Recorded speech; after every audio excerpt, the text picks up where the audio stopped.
फिर से स्वागत है। और प्रकाशित वाक्य की एक अद्भुत चीज फिर से हम देखने जा रहे हैं, जो सिर्फ प्रकाशित वाक्य में ही आई है, और वो है अंतिम न्याय। किसी पुस्तक में जो है इतना अच्छा कैसे न्याय होगा, क्या होगा, वो हमें प्रकाशित वाक्य के 20वें अध्याय में देखने को मिलता है। और आज हम उस विषय को थोड़ा सा संक्षेप में देखेंगे, और पूरा कि मसीह यीशु क्या कहते हैं। पुराने समय में जो है पुराना नियम क्या कहता है, उसके पहले जो है, जैसे मैंने आपको शायद प्रकाशित वाक्य का दूसरा पाठ, दूसरा हिस्से में एक समय सारणी बाइबल की बताई थी कि वो समय सारणी क्या है, और उस समय सारणी के अनुसार जो है पृथ्वी के बनने से पहले पृथ्वी का अंत बना दिया गया, और पृथ्वी के अंत में जो न्याय है, अंतिम न्याय है, जो प्रकाशित वाक्य के 20वें अध्याय में है, उसमें शैतान और उसके दूतों का न्याय, उन लोगों का न्याय जो इस संसार के पहले थे। फिर कई लोगों का न्याय जिन्होंने संसार देखा ही नहीं, जिन्होंने प्रभु यीशु मसीह के बारे में जाना ही नहीं। कई जो जिनमें जीवन था और वे मर गए। इसका आज हम थोड़ा सा खुलासा देखेंगे, जो हमारी आने वाले समय में मदद भी करेगा। बाइबल की समय सारणी को हम ध्यान में रखते हुए आज के इस टॉपिक को जो है आगे बढ़ाएंगे। जैसे कि मैंने बताया कि समय सारणी के अनुसार पृथ्वी बनने के पहले ही लूसीफर जो है उसके उन दूतों के साथ गिरा दिया गया था, और जिसका कि हम बाइबल में वर्णन देखेंगे। और जिन्होंने भले बुरे के ज्ञान का फल, उसके वृक्ष का फल और जीवन के पेड़ के वृक्ष का फल जो है खाया था, सो वे हमेशा के लिए अमर तो रहे, और करप्ट रीति से। तो जिस परमेश्वर ने जीवन बनाया, उसने अनंत मृत्यु भी बनाई। ऐसी मृत्यु, ऐसी आग जो कभी नहीं बुझती, जहां का कीड़ा कभी नहीं मरता। स्वयं प्रभु यीशु मसीह ने जो है ये बात कही। और आज जो है हम देखेंगे प्रकाशित वाक्य के 20वें अध्याय 7 से 15 आयत में जो है वहां पर जो है परमेश्वर ने इन दूतों का, उन शैतान की त्रिएकता का और मनुष्य का न्याय करने का जो क्राइटेरिया था वो स्पष्ट किया है। आए मेरे साथ जो है शैतान और उसकी त्रिएकता का, उसके दूतों का और तमाम मध्य आकाश की ताकतों का जो है वो है प्रभु ने न्याय किया। फिर वे लोग जिन्होंने प्रभु यीशु मसीह का कभी नाम ही नहीं सुना, जो गर्भ में मर गए, एबॉर्टेड हो गए। कई लोग मानसिक रीति से बीमार रहे, कई लोग जो हैं अन्य जाति के थे। प्रभु ने उनका कैसा न्याय के विषय में बताया। और तीसरा जो हिस्सा है वो मनुष्य जाति का न्याय। और मनुष्य जाति के न्याय में पहला हिस्सा, जब नियम नहीं थे, व्यवस्था नहीं थी, और यह हिस्सा है आदम से मूसा तक का, और जिसका वर्णन जो है उत्पत्ति के पुस्तक में आया है। दूसरा हिस्सा था मूसा से मसीह यीशु तक का, जो है निर्गमन की पुस्तक से मलाकी तक आया, जिसमें नियम दिए गए, नियम के अनुसार न्याय। और तीसरा हिस्सा जो है अनुग्रह का हिस्सा, मसीह यीशु से कलीसिया के उठाए जाने तक का हिस्सा, एंड ऑफ द वर्ल्ड, जो पूरा नया नियम जिसमें आता है, सो इनको हम जो है थोड़ा सा विस्तार से देखेंगे। और पहला जो हिस्सा है,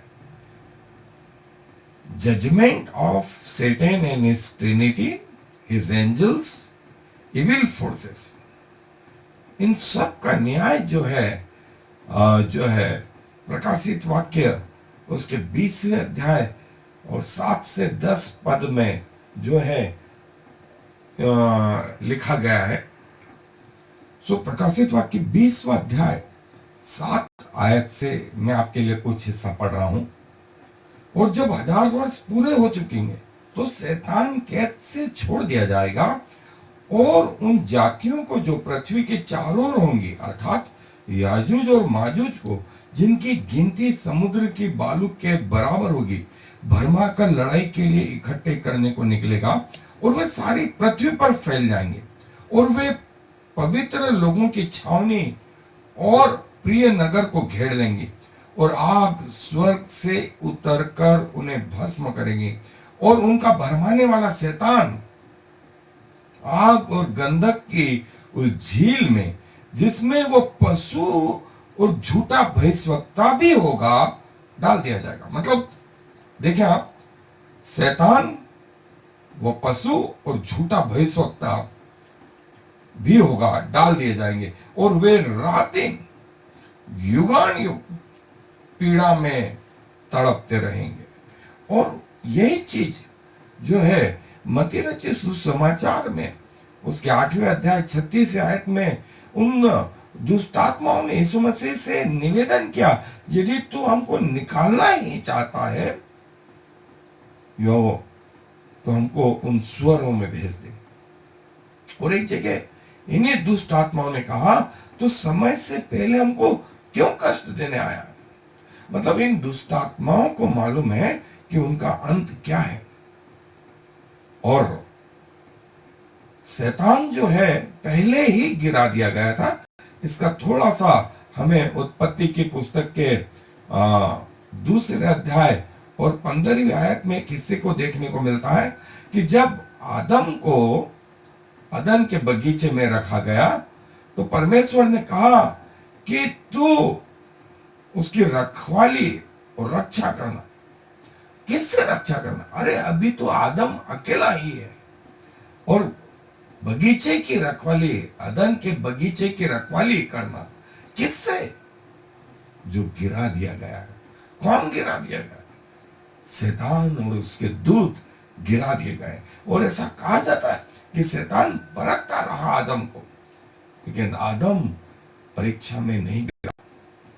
और सांख्यिकी के अनुसार, एस्थेटिक्स के अनुसार वो करीब 100 साल तक उसको परखता रहा, लेकिन आदम टच से मस नहीं हुआ।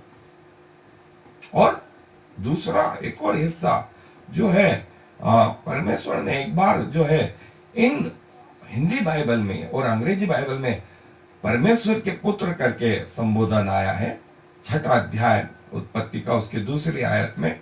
लेकिन जो सही हिब्रू वर्ड है वो नफिलीम है, नफिलिस है।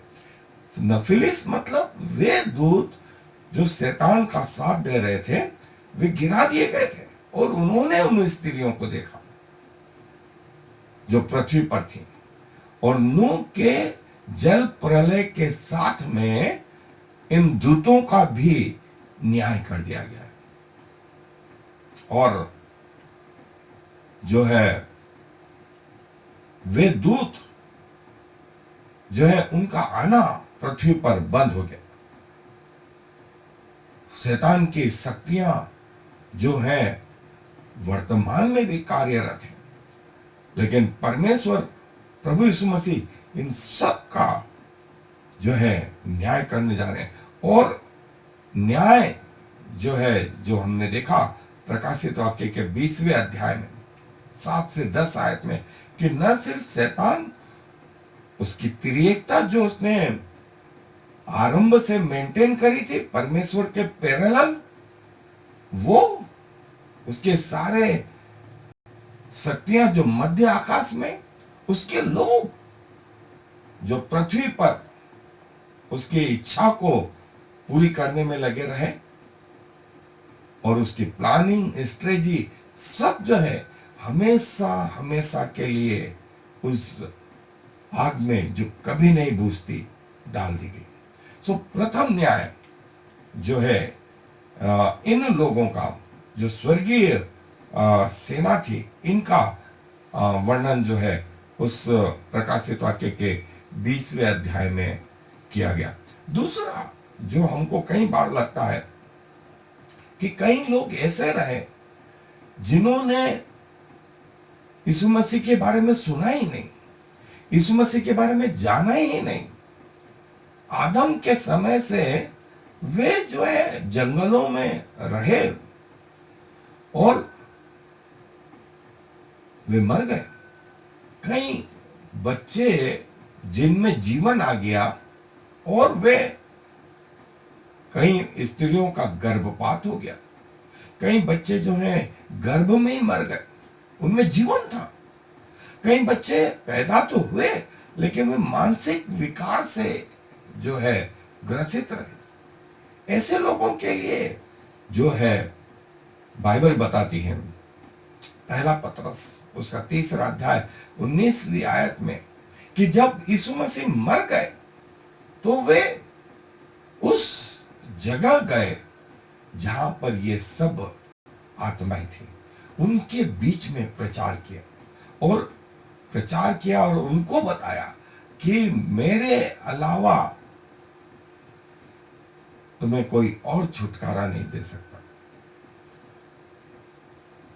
सो प्रकाशित वाक्य के 14वें अध्याय की 4 और 5वीं आयत में जो है लिखा है, वे बच्चे जो हैं, जो आगे जाकर के एक सौभाग्य प्रभु ने दिया इनको, 14वां अध्याय प्रकाशित वाक्य का 4 और 5वीं आयत में, ये वे हैं जो स्त्रियों के साथ अशुद्ध नहीं हुए पर कुंवारे हैं। ये वे ही हैं कि जहां कहीं मेमना जाता है वे इसके पीछे हो लेते हैं। वे तो परमेश्वर के निमित्त पहला फल होने के लिए मनुष्यों में से मोल लिए गए हैं और उनके मुंह से कभी झूठ न निकला और वे निर्दोष हैं। ऐसे लोग, ऐसे बच्चे जिन्हें हेरोदेस ने यीशु मसीह के समय में मरवा डाला, मूसा के समय मरवा डाला, फिरौन ने, जिन्होंने कोई पाप नहीं किया था, ये बच्चे वे हैं जो निर्दोष हैं, जिनके मुंह से कभी झूठ नहीं निकला, जो कभी स्त्रियों से अशुद्ध नहीं हुए और वे कुंवारे हैं। जहां कहीं मेमना जाता है वे उसके पीछे हो लेते हैं। सो इन बच्चों के लिए यह सौभाग्य प्रभु यीशु मसीह ने रखा है। और वे लोग भी, जैसा रोमियो की पत्री में उसके 2 अध्याय और उसके 12 से 16 पद में आया है कि कई लोगों ने प्रभु यीशु मसीह का नाम ही नहीं सुना, और प्रभु यीशु मसीह का जब नाम ही नहीं सुना और वे मन से अच्छा करते थे, बिना व्यवस्था के, उनके मन में जो है परमेश्वर के प्रति ईमानदारी थी, तो परमेश्वर ने ऐसे लोगों का न्याय बिना व्यवस्था के किया, ऐसा बाइबल बताती है। जरूरी नहीं, परमेश्वर ने कभी पक्षपात नहीं किया, कभी जो है न बदलने वाला मन नहीं दिया। ये दिया कि वे प्रभु की बातों को समझें। सो दूसरा महत्वपूर्ण न्याय ऐसे लोगों का, इन लोगों का। तीसरा जो है ह्यूमन रेस का, मतलब मानव जाति का न्याय। मानव जाति स्टार्ट कब से हुई? बाइबल के अनुसार उत्पत्ति से प्रकाशित वाक्य में। और हमने बार बार देखा है कि उत्पत्ति से प्रकाशित वाक्य को बाइबल के इतिहास को 3 भागों में बांटा जा सकता है। ऐसा हिस्सा जो आदम से मूसा तक का है, जिसमें व्यवस्था नाम की कोई पुस्तक नहीं है, और बाइबल में यह पुस्तक जो है उत्पत्ति के रूप में रची गई है। और इसमें महत्वपूर्ण योद्धा, बाइबल के महत्वपूर्ण योद्धा आदम, नूह, हनोक, अब्राहम, इसाक, याकूब, यूसुफ, और एक चीज जो महत्वपूर्ण थी वो ये, किसी ने कहा कि परमेश्वर ने अब्राहम को क्यों चुना, क्या दूसरे लोग नहीं थे? परमेश्वर उनका न्याय उसके अनुसार करेगा, ऐसा बाइबल बताती है। लेकिन उनमें 2 चीज महत्वपूर्ण थी। उनमें परमेश्वर के प्रति विश्वास योग्यता थी, और दूसरा, उस विश्वास योग्यता को वो कार्य रूप देते थे। सिर्फ एक पार्ट नहीं था, जैसा इब्रानियों की पत्री में आया है, जैसे याकूब की पत्री में आया है। और याकूब की पत्री में जो है बड़ा अच्छा आया है कि क्या तुम्हें विश्वास है कि परमेश्वर है? तुम अच्छा करते हो। दुष्ट आत्मा को भी ये विश्वास है कि परमेश्वर है। और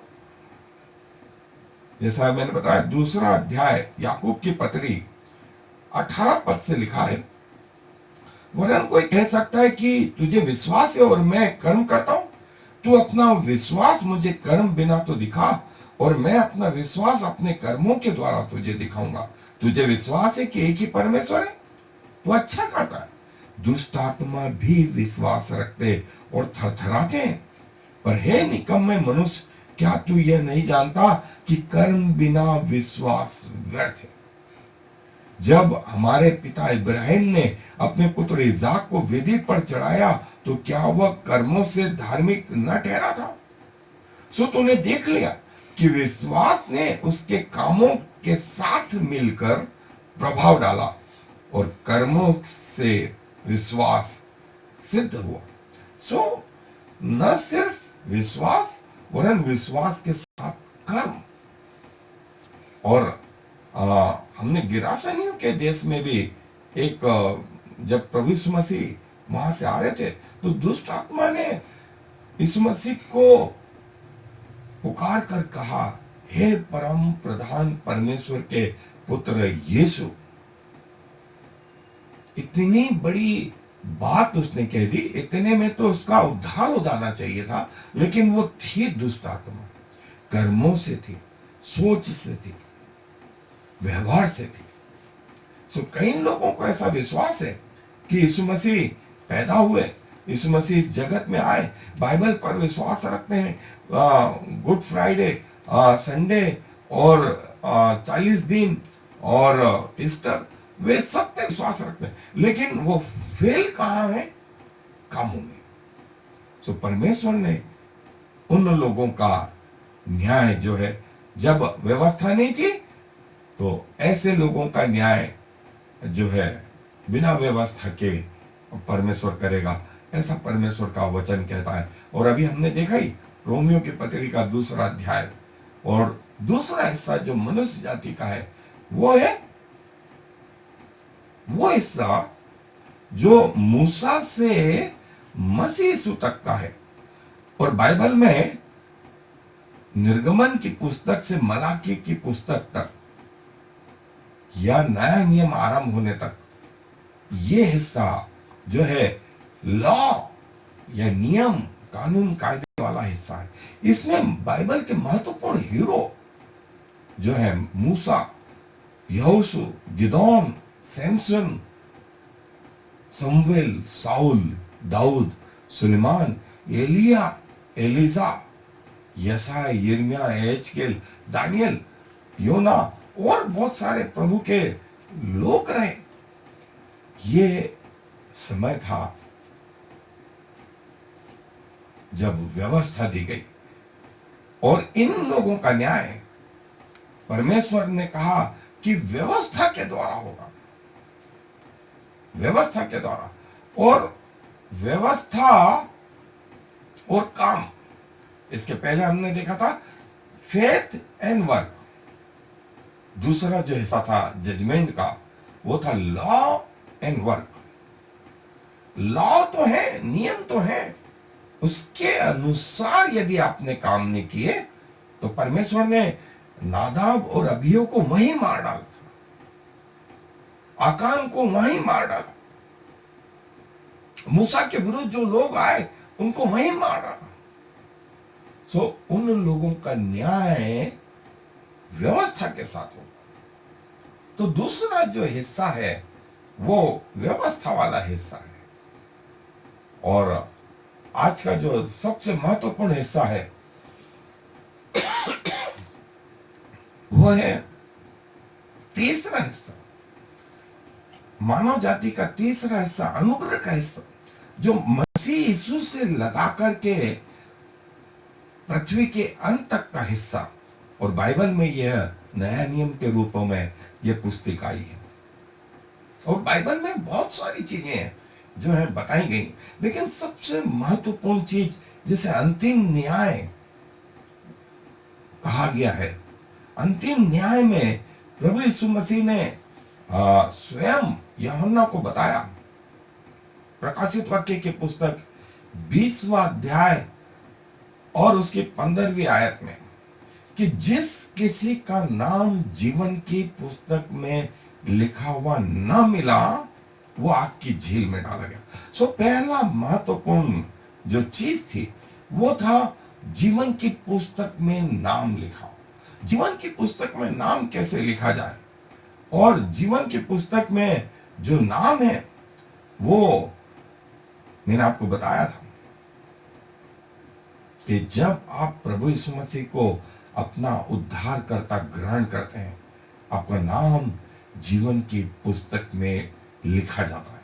और लिखा जाता है और वो मेंटेन करना आपका काम है।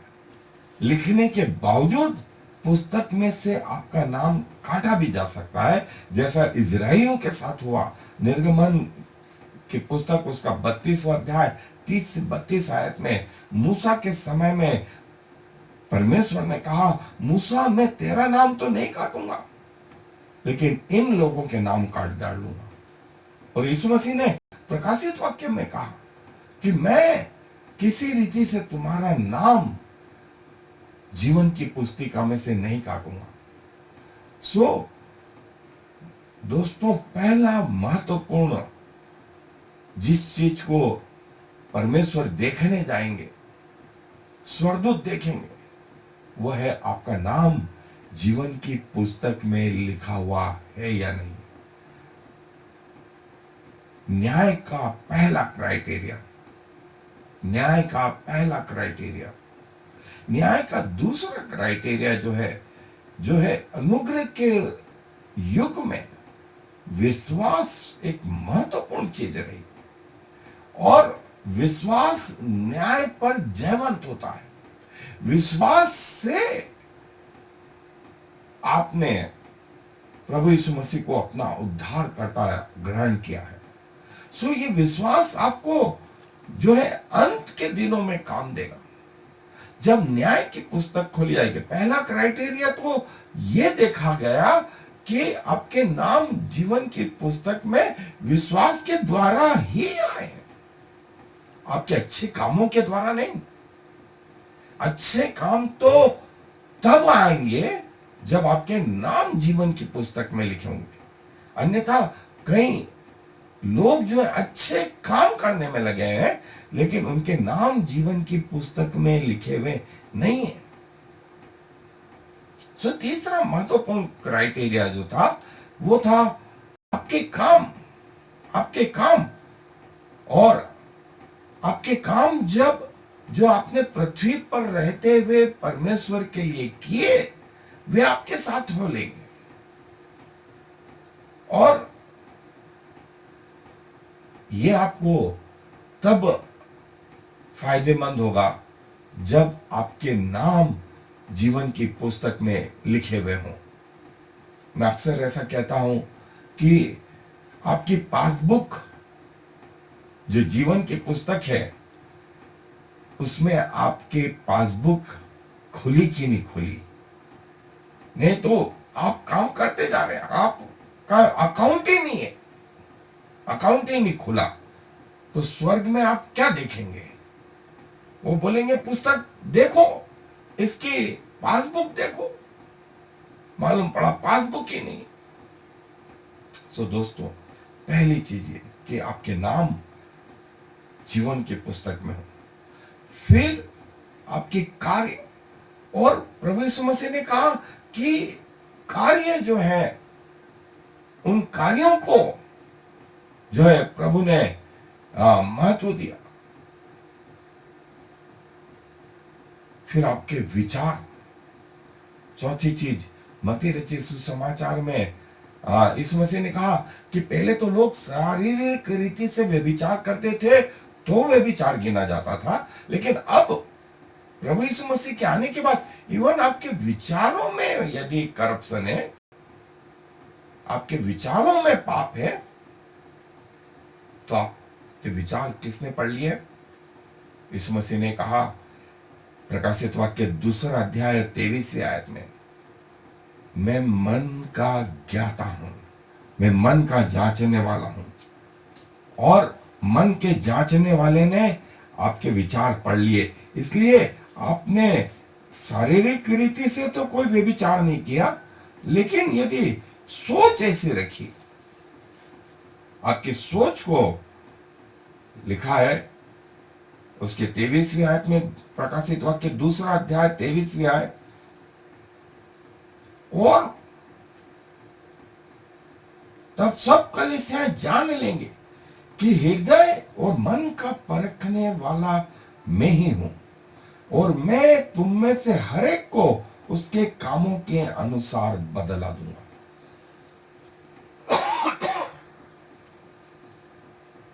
हृदय और मन का परखने वाला, उसने आपके विचार पढ़ लिए। आपके विचारों में शुद्धता है या नहीं, ये किसने पढ़ा? प्रभु यीशु मसीह ने पढ़ा। आपको लगता है कि मेरे अंदर के विचार कौन जान सकता है मेरे अलावा? आपके अलावा एक और है जो जानता है। फिर प्रभु यीशु मसीह ने कहा उनके फलों से तुम उन्हें पहचान लोगे। आपके फल, जो पवित्र आत्मा के फल हैं, जो मत्ती रचित सुसमाचार 7वां अध्याय 18 से 23 और 19वां अध्याय उसकी 29वीं आयत में, कि उनके फलों से उन्हें पहचान लो। जब परमेश्वर ने अपना पवित्र आत्मा हर विश्वासी को बयाने के रूप में दिया, तो उसका हिसाब भी मांगा गया। ऐसा नहीं होगा कि आपके अंदर आत्मा कुछ और फल कुछ और।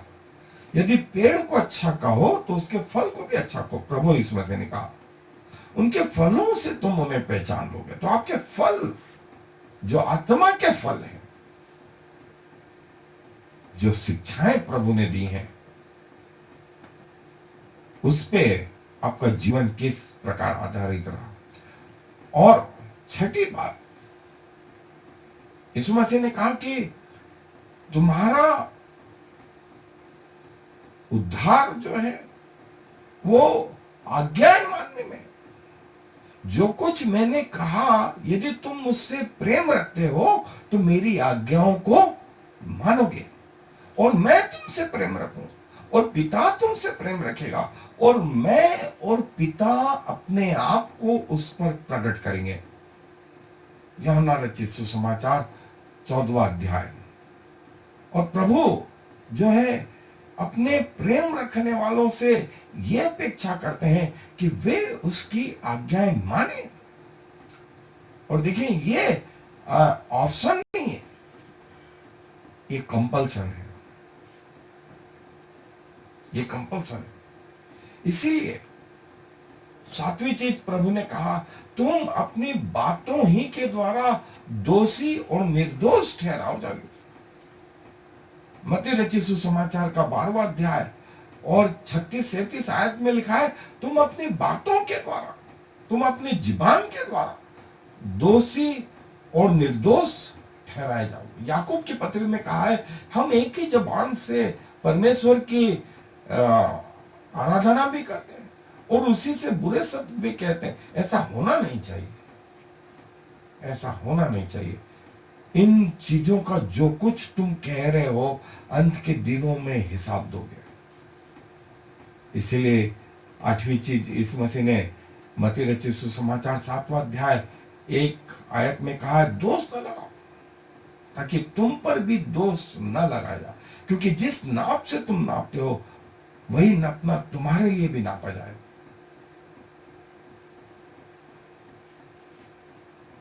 और 9वीं आयत, 9वीं चीज मत्ती रचित सुसमाचार 18वां अध्याय 35वें आयत में जो है कि जो कुछ तुम्हारे अंदर है, खास करके तुम्हारे फल, वो फल जो है अंत के दिनों में तुम्हारे साथ हो लेंगे। और दोस्तों एक महत्वपूर्ण चीज है कि प्रभु ने अपना आत्मा हमें इसलिए नहीं दिया कि हम अपराध करते रहें, वरन इसलिए दिया कि हमारे जीवन उसके अनुसार हो, उसको भाता हुआ बलिदान करके चढ़ाते रहें। और जो है उसके अंत में सबसे महत्वपूर्ण चीज जो है वो ये कि आपका जीने का उद्देश्य क्या है, आप पृथ्वी पर क्यों आए। आप 70 साल जी लिए, आप 80 साल जी लिए, आप 90 साल जी लिए, लेकिन परमेश्वर के राज्य में आपसे एक चीज पूछी जाएगी। आपसे ये नहीं पूछा उन्होंने कि आपकी पोस्ट क्या थी, आपके पास कितना पैसा था, आपका एजुकेशन क्या था, आप किस रंग के थे, आप कहां के थे, किस एरिया के थे, गरीब थे अमीर थे, नहीं, क्या पोस्ट थी, आप क्या काम करते थे। आप कुछ भी करते हो, आप अपने उन गुणों के कारण, उन फलों के कारण, उन तोड़ों के कारण कितनी आत्माएं जो है परमेश्वर के राज्य में ला पाए। 80 साल की उम्र हो गई, 90 साल की उम्र हो गई, कई लोगों की उम्र 100 साल की हो गई, लेकिन आपकी 100 साल की उम्र से परमेश्वर के राज्य में क्या फायदा हुआ, क्या फायदा हुआ। देखें, आपके नाम जीवन की पुस्तक में लिखे गए, यहां से शुरुआत हुई। मान लीजिए आपकी उम्र उस समय जब आपने प्रभु को ग्रहण करा 20 साल की थी, और जब आपकी मृत्यु हुई तब आपकी उम्र 100 साल की थी, तो टोटल 80 साल में आपको जो तोड़े दिए गए थे, आपको जो वरदान दिए गए थे, उसके द्वारा आप कितनी आत्माओं को प्रभु के पास ला पाए। यदि ये चीज हमारे जीवन में नहीं आई तो अभी तक हम उद्देश्यहीन जीवन जी रहे हैं। प्रभु हमसे बार बार पूछेगा। उन 5 तोड़ों वालों से 5 का हिसाब लिया, 4 का नहीं लिया और 6 का भी नहीं लिया। 2 तोड़े वाले से 2 का हिसाब लिया, 3 का या 1 का नहीं लिया, और 1 तोड़े वाले से 1 का ही हिसाब लिया। जो यदि प्रभु ने मुझे सुसमाचार सुनाने के लिए तोड़े दिए हैं, किसी को गाने के लिए दिए हैं, किसी को आराधना करने के लिए दिए हैं, कोई डॉक्टर है, कोई नर्स है, कोई टीचर है, कोई ऑफिस में है, कोई ऊंची पोस्ट पे है, और प्रभु का कार्य जो है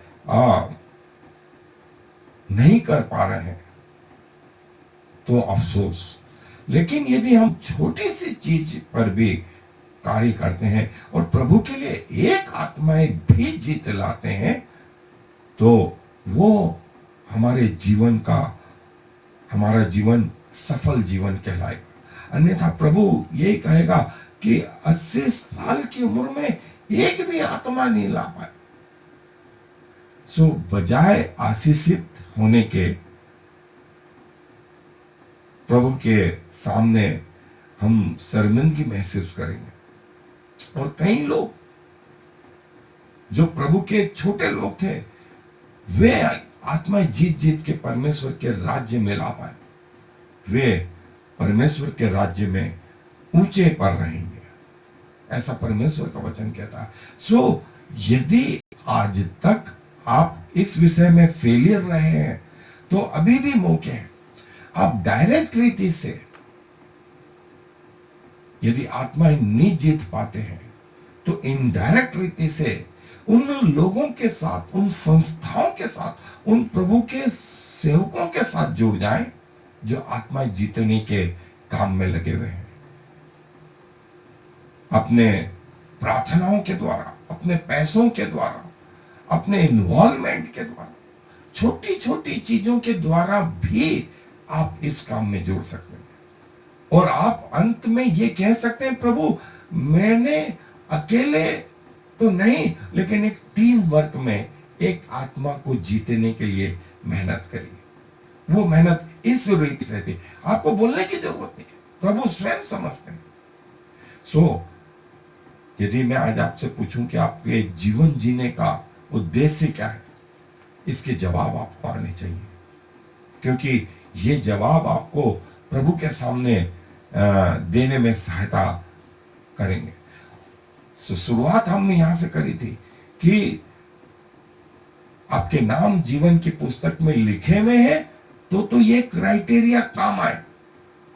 और यदि यहीं से आपका नाम नहीं है, तो वो जलती हुई आग जिसमें शैतान और उसके दूत हैं, प्रभु उन लोगों को भी डाल देगा जिन्होंने उसका नकारा किया। और हम जो है आने वाले दिनों में उस जलती हुई आग और उस अनंत जीवन का भी अध्ययन करेंगे। सो प्रभु अपने वचन पर आशीष दे। सो आए दुआ करें। प्रभु जी धन्यवाद देते हैं कि आपने मेरे कर्मों के कारण नहीं, परंतु अपने अनुग्रह के कारण मुझ पर दया करी, मुझे अपना बेटा और बेटी बनाया। और प्रभु मुझ में कुछ भी योग्यता नहीं थी, ना हम में से किसी और में ऐसी योग्यता है, लेकिन प्रभु आपके उस प्रेम के लिए धन्यवाद देते हैं, जिस प्रेम से वशीभूत होकर के आप इस संसार में मुझ जैसे व्यक्ति के लिए आए और एक पाप रहित, दाग रहित जीवन जिया। पूरी पवित्रता के साथ आप क्रूस पे गए और अपने लहू को मेरे जैसे व्यक्ति के लिए बहाया कि मेरे पाप धुले जाए। मेरा नाम आपने जीवन की पुस्तक में तब लिखा जब मैं आप पर विश्वास ला पाया। प्रभु मुझे ये विश्वास योग्यता प्रदान करें कि मेरी मृत्यु के पहले मैं कम से कम एक आत्मा को आपके राज्य में ला पाऊं, चाहे वो डायरेक्ट रीति से, चाहे वो इनडायरेक्ट रीति से, एक टीम वर्क के रूप में। प्रभु आप मेरी सहायता करें, आप मेरे जीवन को सफल बनाएं, क्योंकि मैंने जान लिया है कि आप इस बात में इंटरेस्टेड हैं कि मेरा जीवन आपके राज्य के लिए काम में आए। प्रभु मैं फिर से अपने शरीर, प्राण और आत्मा को आपको समर्पित करता हूं, अपनी सेवा के लिए इसे उपयोग में लाएं। सारा आदर आपको देते हुए इस विनती को प्रभु यीशु मसीह के नाम से मांगते हैं, आमीन और फिर आमीन।